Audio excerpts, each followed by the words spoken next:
하나님 우리 교회에 부흥을 주시고자 하는 그런 간절한 마음들이 있기를 소망하면서 부흥회를 준비하신 줄 믿고 하나님 우리에게 부흥을 주시옵소서 하는 마음으로 오늘 설교 제목을 정했습니다. 그런 면에서 오늘 어떤 면에서 오늘 설교는 부흥회를 주시는 것이 정식 메인 코스라면 오늘은 저는 에피타이저와 같은 설교를 하려고 합니다. 할렐루야. 예.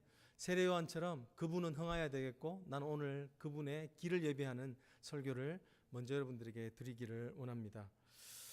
여러분, 우리 부흥의 주제가 뭔지 아시나요? 네.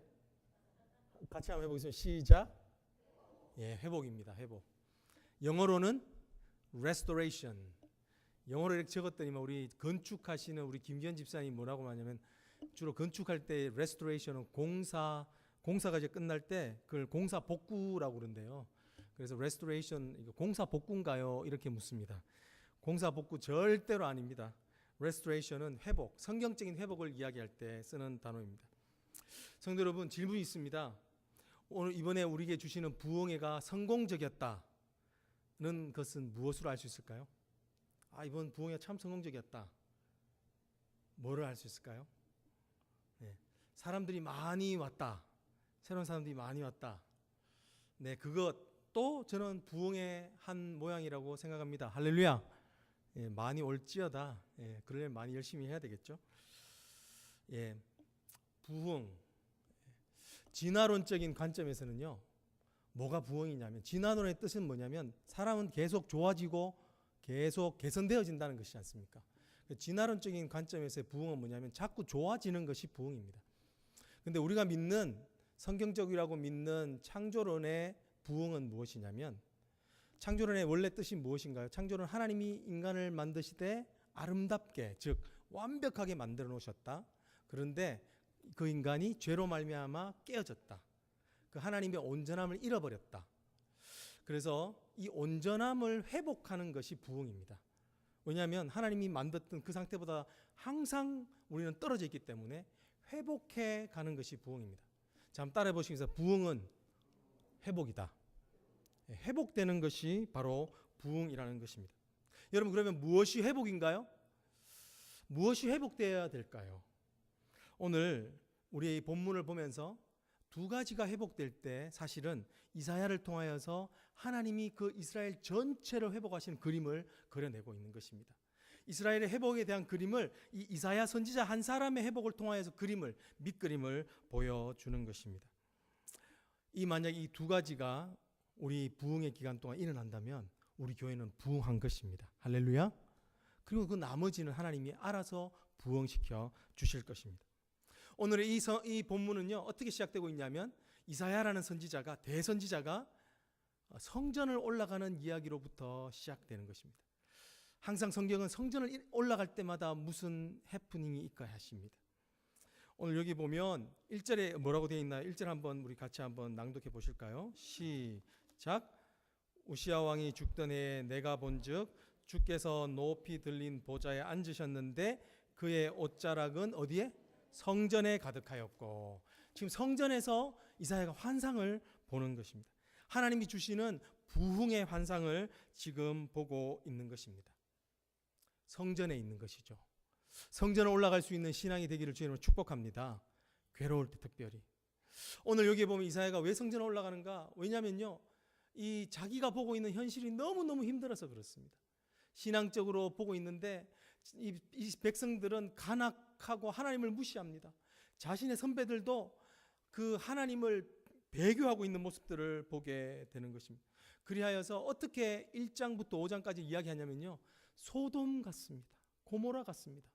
소돔과 고모라는 하나님 앞에 심판받아 없어져 버린 도시 아닙니까? 소돔 같습니다 하는 그런 선지자적인 애타는 마음으로 이 백성을 보면서 소망이 없는 마음으로 올라가는 것입니다. 그런데 오늘 1절에 보면은 그때 어떤 일이 있었냐면 자기가 섬기던 52년 동안 치리한 왕, 누가 죽나요? 여기 보면 우시야 왕이 죽습니다. 52년간을 통치했던 왕이 죽는 것입니다.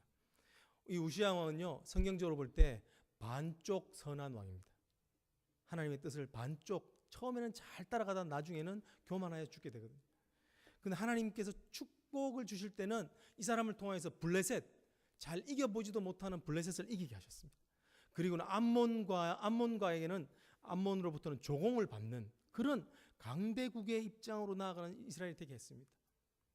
그런데 이가 나중에 잘 되니까 교만해져서 나중에 하나님이 벌하셔서 문둥병에 걸려지게 되는 것입니다. 그래도 그나마 있던 그 왕이, 믿던 왕이, 52년간 통치한 왕이 어느새 그마저도 죽어버리는 것입니다. 여러분, 이사야의 마음이 어떨까요? 선지자인데 막 죽어가고 있는 걸 보는 거예요. 여러분, 여러분의 가정이 막 힘들어지고 있는 것을 보고 있다면 어떠시겠습니까? 우리가 어떻게 보고 있는 우리 교회가 힘들어지고 있는 것을 본다면 어떤 마음일까요? 괴롭고 힘든 것이죠. 남의 일이 아닌 것입니다. 오늘 그렇게 힘든 마음으로 찾아가는 것입니다. 어디로요? 성전으로. 이 대선지자지만 언제 성전을 찾습니까? 그가 마음이 낙심되고 소망이 없을 때 찾는 것입니다.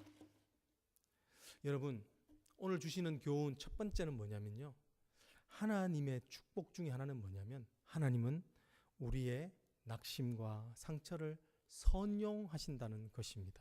할렐루야. 하나님 우리의 낙심되는 마음을 이용하셔서 그분께로 가까이 끈다는 것입니다. 낙심될 때 하나님께 주시는 축복은 무엇인가요? 하나님을 더 가까이 갈 수 있는 축복이 있다는 것입니다. 그것을 선용하시는 것이죠. 그 증거가 뭘까요? 이 사실은 오늘 이 이사야가 성전에 올라가는 것 때문에 어떤 일이 생기냐면 그가 드디어 하나님의 주시는 회복의 사인들을 보게 되는 것입니다. 하나님이 주시는 회복, 절망을 가지고 나아가지만 사실은 하나님께 주시는 소망을 보게 되는 터닝 포인트가 어디 있냐면 바로 성전을 올라가는 것에서부터 시작했다는 것입니다. 여러분의 삶에 조만간 터닝 포인트가 있기를 주님으로 축복합니다. 우리 이동희 집사님 새 가게를 옮기셨잖아요. 그것이 터닝 포인트가 되는 은혜가 있기를 주님으로 축복합니다. 우리에게는 인생에는 터닝 포인트가 필요합니다. 우리 교회에게도 이 부흥회가 터닝 포인트가 되는 은혜가 있기를 원합니다. 터닝 포인트라는 거예요. 왜냐하면 하나님이 그 아픈 마음을 가지고 있는 그에게 적절한 때에 성전에 올라가게 하시고 그 절망된 마음을 소망으로 바꿔주는 것입니다.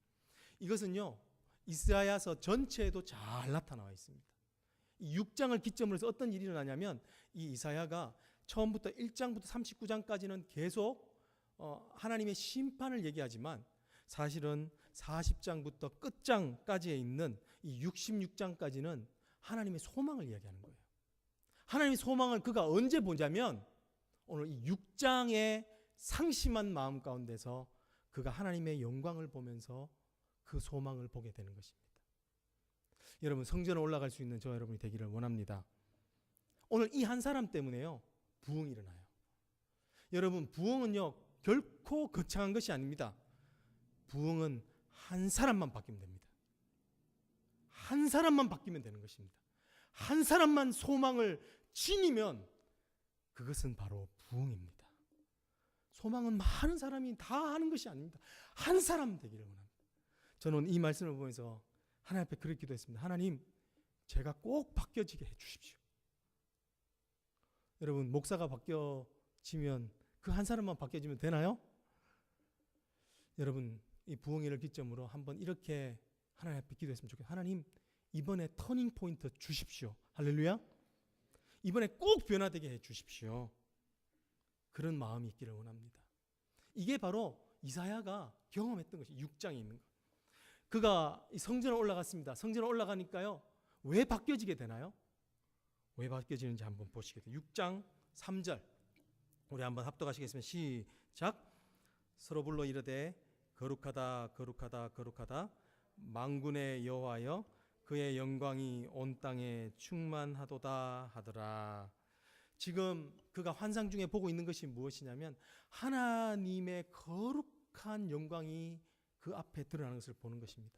그가 주로 보는 것은 뭐냐면 그 영광의 광채가 엄청나서 이 스랍들, 천사들이 뭘 하고 있냐면요, 천사가 날면서 하나님을 찬양하는 것입니다. 뭐라고 찬양하고 있나요? 거룩하다 거룩하다 거룩하다 만군의 여호와여라고 이렇게 외치고 있는 감당하지 못할 영광을 보게 되는 것입니다. 우리가 많이 사용하고 있는 하나님의 영광, 이 말을 잘 모르시겠죠? 성경에서 하나님의 영광이라고 말할 때는 크게 두 가지를 이야기합니다. 첫 번째는 무엇이냐면 하나님만이 할 수 있는 기적 같은 일들이 일어날 때 그것을 하나님의 영광이라는 것이죠. 오병이어의 기적은 어떤 것입니까? 도저히 인간으로서는 할 수 없는 일이 일어났기 때문에 하나님의 영광이다라고 이야기를 하는 것입니다. 또 하나님 예수님이 물 위를 걸어오실 때 사람들이 놀라 자빠지죠. 그러면서 사람으로는 도저히 할 수 없는 일을 하는 거 보면서 예수님이 하나님이구나. 그러면서 그 본문에 뭐라고 말하냐면 하나님의 영광을 보았도다라고 이렇게 이야기하는 것입니다. 하나님의 영광을 볼 수 있기를 원합니다. 두 번째 영광이라고 말할 때 뜻은 뭐냐면요. 그것은 하나님의 임재하심이 강력하게 드러날 때입니다.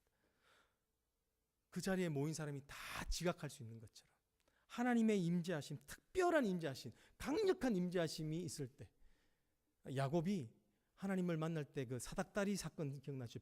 벳엘이라고 그럴 때 여기가 바로 하나님이 계시는 곳이구나라고 하나님의 임재를 강력히 경험하는 그것을 바로 하나님의 영광이라고 합니다.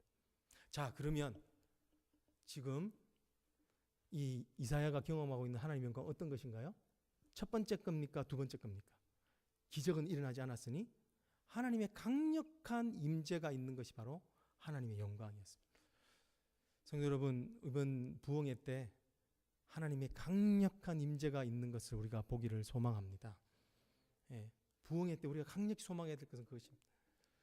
우리 이제 케빈 형제가 인도하는 우리 찬양팀 월십 플러스 팀도 와가지고 찬양하는데 막 첫 음이 나올 때부터 우리의 심령이 이렇게 하나님의 심령이 뛰어노는 것처럼 기뻐하는 그런 강력한 임재가 있는 찬양팀이 되기를 원합니다. 우리가 여기 들어오면서부터 자리에 앉으면서부터 그런 하나님의 기도가 막 터져 나오는 그런 임재가 있는 이 땅이 되기를 주의 이름으로 축복합니다. 오늘 그 임재를 경험했습니다. 그런데요, 이 임재를 경험했는데 이 사람의 반응은 어떻습니까? 너무너무 좋아서 뛰었을까요? 그렇지 않았다는 것입니다. 우리 5절 말씀 한번 보시겠습니다. 우리 다 같이 한번 큰 소리로 합독하십니다. 시작. 그때 내가 말하되 화로다 나여 망하게 되었도다. 나는 입술이 부정한 사람이요 나는 입술이 부정한 백성 중에 거주하면서 만군의 여호와이신 왕을 배웠음이로다 하였더라. 자, 하나님의 영광을 봤습니다. 하나님의 영광을 봤는데 그가 기뻐하고 있습니까? 아닙니다. 하나님의 영광을 보니까 오히려 뭐를 하고 있습니까? 자신을 저주하고 있습니다. 화로다 나여라고 말하고 있죠. 이것은 뭐냐면 나에게 저주가 있을지어다. 우리 한번 해보실까요? 나에게 저주가 있을지어다. 하기 힘든 말입니다. 평소에도. 근데 하나님의 영광을 봤을 때 그가 하는 말은 뭐냐면 나에게 저주가 있을지어다. 나는 망하게 되었도다. 나는 이제 모든 것이 망해져서 끊쳐지고 망쳐지고 파괴되는 것 같다 라고 고백하는 것입니다. 여러분, 우리가 기대하고 있는 하나님의 영광을 보기를 원하는 부흥의 첫 사인은 뭐냐면요, 내 모습을 보는 것입니다. 나의 죄성을 보는 것입니다. 이번 부흥회가 성공적이었다고 말할 수 있는 첫 번째 단추는 뭐냐면요, 내가 죄인이다라는 것을 깨닫게 되는 것입니다. 내 죄가 막 마구마구 생각나지는 것입니다. 내가 이거 잘못했는데, 내 자녀한테 이거 잘못했는데, 내가 내 아내한테, 내 남편한테 이런 거 잘못했는데, 내가 내 성도한테 이거 잘못했구나 하고 몰랐던 죄들이 막 내 심령 속에서 깨우쳐지는 것. 화로다 나여 망하게 되었던 내가 이렇게 안타깝게 살았구나를 그래서 깨닫게 되는 것입니다. 나의 모습이 보여지는 것입니다. 여기서 보면요, 나의 입술이 부정하였다라고 이야기를 하고 있죠. 이사야 선지자는요, 자신은 잘 살았다고 생각했습니다. 하나님 앞에서 거룩하다고 생각했거든요. 근데 그래서 1장부터 5장까지는 하나님의 first calling, 하나님이 부르심을 받고 사역했지만 그 기간 동안은 무엇이냐면 그 악한 백성들을 보면서 정죄하고 판단하는 내용이 많습니다. 너희가 망할 것이다 라고 심판을 전하는 내용이 많습니다. 그런데요, 거기서 하나님이 6장에서 하나님을 만나면서 뭐가 되냐면 그 심판의 대상이 되었던 그 사람 중에 나도 포함되어 있구나, 나도 하나님의 심판을 받아서 죽어야 되는 사람이구나를 깨닫게 되었다는 것입니다. 자신의 몰랐던 모습이 깨달아졌습니다. 여러분 다시 한번 원합니다. 내 모습이 보여지기를 원합니다. 나의 약함이 보여지기를 원합니다. 나의 악함이 보여지기를 원합니다. 베드로에게도 똑같은 일이 일어났습니다. 베드로가 예수님이 오셔가지고 더 배를 띄워 더 깊은 곳으로 가서 그물을 내려라 했을 때 그가 순종해서 하죠. 그렇게 되니까 153마리라는 도저히 인간으로서는 할 수 없는 하나님의 기적, 즉 하나님의 영광을 보게 됩니다. 그렇게 말하니까 그가 예수님 앞에 뭐라고 이야기하나요? 탁 무릎을 꿇고 주여 나는 죄인이로소이다. 나를 떠나소서라는 것입니다. 하나님의 영광을 기적을 체험하는 자들에게 일어나는 것은 무엇이냐면 자신의 모습을 보는 것입니다. 죄가 하는 가장 기가 막힌 일이 뭔지 아시나요? 내 모습을 못 보게 하는 겁니다. 남의 눈에 뭐는 보이고 티는 보이고 내 눈에 들보는 안 보이는 겁니다. 우리는 죄송한 말씀이지만 우리의 모습을 잘 보지 못합니다. 그것이 우리 인생의 비극의 시작점입니다. 그것이 우리 아내와 남편 간의 싸움의 시작이고 그것이 우리 자녀와의 갈등의 시작이고 그것이 세상과의 갈등의 시작이라는 것입니다. 지난주 내도록 이 알레르기가 너무 심하니까 눈이 가려운 거예요. 근데 눈이 뭐가 들어간 것 같아요. 그래서 계속 눈을 비볐어요. 계속 비볐어요. 근데 이 비벼도 이게 뭐 뿌연 게 안 지워지는 거예요. 근데 나중에 하도 쓰라려서 비비다가 보니까 이 뿌연 게 어디에 묻어 있냐면 이 안경에 묻어 있었던 거예요. 안경에. 안경 낀 사람들은 이해하시죠? 안경 낀 채로 세수할 때가 있어요. 안경을 의식하지 못하는 거예요. 진짜 한 치 앞도 못 보는 인생이라는 게 그때 깨달아졌습니다. 나만 그렇게 쓰라리도록 했는데 알고 보니까 내 눈이 아닌 내 안경에 있는 거예요. 한 치 앞에 있는 걸 우리가 보지 못하는 인생이라는 겁니다. 그렇게 우리는 우리에 대해서 둔감해요. 일전에 한번 나눴던 이야기지만 제가 김밥을 좋아하는데 김밥을 먹으면서요. 제가 김밥을 먹는데 너무 그때 배가 고팠습니다. 근데 김밥을 먹으니까 야, 김밥이 참 좋구나 하는 생각이 드는 거예요. 왜냐하면 배고픈데 뭐 이렇게 반찬하고 안 먹고 그냥 딸랑고 있는 거 탁 먹으면 되니까 야, 김밥이 참 좋구나 이런 생각이 들었습니다. 네. 그러면서 이렇게 저 나름대로 통찰력 있게 김밥의 장점은 한 번에 먹을 수 있다라고 이렇게 생각을 했습니다. 근데 이렇게 먹다 보니까 배가 이제 서서히 불러지는 겁니다. 서서히 불러지니까 이제 김밥 중에서 내가 싫어하는 그 요소가 들어있는 게 보여지는 거예요. 그러면서 나중에 약간 배가 부르니까 그걸 빼고 먹었으면 좋겠어요. 근데 빼고 먹으니까 이게 김밥이 팍 풀어버리잖아요. 그러니까 어떤 생각이 드냐면 김밥의 단점이 이거구나. 김밥은 한 번에 다 먹어야 되는구나. 할렐루야. 그 생각이 드는 거예요. 여러분, 김밥이 바뀌었습니까? 김밥은 그대로, 그 모습 그대로, 김밥님은 그대로 존재하고 계셨습니다. 바뀐 건 누굽니까? 나만 바뀌었어요. 내가 배고프니까 좋았다가 내가 배 부르니까 싫고 나만 바뀐 거예요. 나만. 그러면서도 통찰력 있다고 이거 김밥의 장점은 이거야, 단점은 이거야 라고 말하는 것입니다. 여러분, 우리는 내 모습을 보지 못합니다. 그러면서 우리는 세상을 탓하고 내 옆에 있는 사람을 탓하는 것입니다. 하나님께서요, 이걸 아시는 거예요. 이걸 아시기 때문에 이사야를 그의 모습을 먼저 보여줬던 것입니다. 왜냐고요? 그는 이제 그 모습을 보지 못하고 있는 백성들에 가서 외쳐야 되거든요. 우리 9절하고 10절 한번 보실까요? 하나님이 염려하시고 계세요. 이제 너는 너 모습을 보지만 네가 전해야 될 사람들은 어떤 사람이냐면, 제가 대독합니다. 여호와께서 이르시되 가서 이 백성에게 이르기를 너희는 듣기는 들어도 깨닫지 못할 것이요 보기는 보아도 알지 못하리라 라고 말씀하시는 것입니다. 그러면서 이 뒤에 이렇게 이 백성의 마음을 둔하게 하며 그들의 귀가 막히고 그들의 눈이 감기게 하라 염려하건대 라고 말씀하시면서, 이 반어법적으로 하나님은 그들은 참으로 그들의 귀와 그들의 눈을 막고 있다, 자신의 모습을 철저하게 보지 못하는 사람이다 라고 말씀하시는 것입니다. 우리의 모습을 볼 수 있는 은혜가 부흥회 가운데 있기를 원합니다. 은혜를 받으셨던 우리 조정민 목사님이란 분이 그렇게 이야기를 하시더라고요. 20대 때는 세상을 바꾸자 돌을 들었습니다. 그러나 30대 때는 아내를 바꾸려고 눈초리를 들었습니다. 40대 때는 자식을 바꾸려고 회초리 매를 들었습니다. 그러나 쉰이 되고 나서야 바뀌어야 되는 것은 바로 나 자신이라는 것을 알고 모든 것을 내려놨습니다.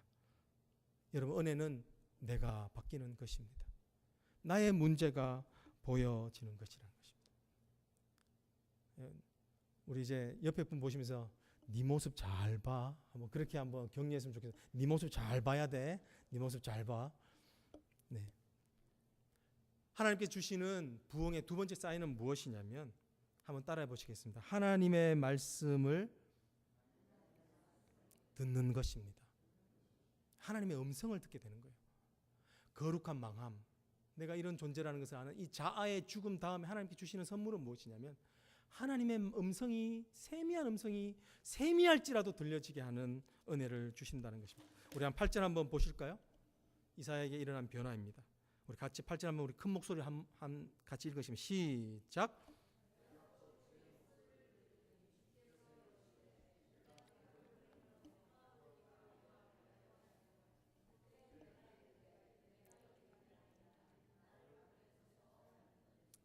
네, 거룩하게 망하게 되는 자아의 죽음을 경험한 이사야가 곧이어서 하는 것이 뭐냐면 하나님의 음성을 들었다라는 것입니다. 하나님의 음성. 망한 자는요, 하나님 앞에서 망한 자는 디프레스 되는 자가 아닙니다. 하나님은 질책하셔도 그 질책은 우리를 살려내시는 겁니다. 오히려 그것이 사는 길이라는 것입니다. 망함이 승함이 되는 원리가 바로 하나님의 원리라는 것입니다. 왜 승하게 되나요? 왜 이제 살아나게 되나요? 왜냐하면 하나님의 준비하신 음성을 듣기 때문에 그렇습니다. 우리의 망함이 승함이 되는 줄 믿을 수 있기를 원합니다. J.I. 패크라는 신학자는 이렇게 이야기하고 있습니다. 하나님의 영광을 본 사람은 찬란한 영광 가운데 계신 주님이 두렵고 자신의 죄된 모습이 싫어서 피하고 싶지만 하나님의 사랑 안에 거하고 싶은 더 강렬한 소망으로 채워지게 된다. 하나님의 영광을 경험한 사람은 간절히 하나님 앞에 더 나아가게 된다라는 것입니다. 여러분, 하나님 앞에 더 나아가게 될 때 혜택이 뭐냐면요, 하나님의 음성을 듣는 것입니다. 오늘 이사야가 자신의 망함이 그것이 싫지만 하나님 앞에 더 나아가게 하시는 강렬한 소망이 그에게 있었기 때문에 하나님의 그 간절한 음성을 듣게 되는 것입니다. 이것 또한 베드로에게 일어났던 것입니다. 아까 베드로가 뭐라고 그랬죠? 하나님의 영광을 보고 턱 주저앉아서 주여 나는 죄인이로소이다 나를 떠나소서 했습니다. 그러니까 예수님이 떠났나요? 그래, 네 잘했다, 내 떠날게, 바이 하고 떠나셨나요? 그렇지 않다는 것입니다. 오히려 그 무릎 꿇고 있는 베드로에게 예수님이 말씀하십니다. 나를 따르라. 나를 따르라는 음성은 누구에게 들렸습니까? 자신의 모습이 보잘것없다는 것을 알고 그 꿇어엎드린 자리에서 보게 되었던 것입니다. 오늘 이사야도 사역의 변화가 일어나게 됩니다. 왜냐하면 옛날에는 하나님의 심판을 들고 섰던 선지자라면 이제 하나님의 마음, 하나님의 음성을 듣고 나가는 선지자이기 때문에 내가 누구를 보내며 누가 날 위하여 갈고, 내가 누구를 보내면 누가 우리를 위하여 갈고. 이 하나님의 음성은 어떤 음성입니까? 하나님의 찢어지는 안타까움의 마음입니다. 망한 자, 거룩한 망한 자, 망함을 경험한 자는 하나님의 마음을 이해하는 음성을 듣게 됩니다. 우리 부흥회가 성공적이라고 할 수 있는 두 번째 사인은 무엇이냐면 하나님의 음성을 듣는 것입니다. 그 음성은 하나님의 아픈 마음을 이해하게 되는 것입니다. 내 자녀를 바라보고 계시는 하나님의 아픈 마음, 내 아내를 바라보고 계신 하나님의 아픈 마음, 우리 성도를 바라보고 계신 하나님의 아픈 마음을 보는 것입니다. 그러면 그것이 바로 부흥이라는 것입니다. 망하는 것. 망한다 그러면 언제나 생각나는 예화가 하나 있습니다. 어떤 한 목사님이 서울에서 교회를 개척하셨는데 교회 이름이 무엇이냐면 곧 망할 교회. 뭐라고요? 곧 망할 교회. 이분이 그 곧 망할 교회를 등록하고 싶어서 이제 등록하니까 그런 부정적인 이름은 안 된다고 해서 등록은 못했는데 간판은 곧 망할 교회. 우리 교회가 곧 망할 교회가 되기를 축복해야 됩니까? 왜 그 이야기를 하셨을까요? 왜냐하면 그 교회는 특수한 상황이 있었습니다. 그분이 하시는 사역은 어떤 사역이냐면 장애자를 돕는 사역이었습니다. 그 목사님의 가장 큰 목표는 뭐냐면 장애자들끼리만 모여있는 교회가 아니라 이 장애자를 훈련시키고 은혜를 주어서 이들이 사회로 진출하는 것이었습니다.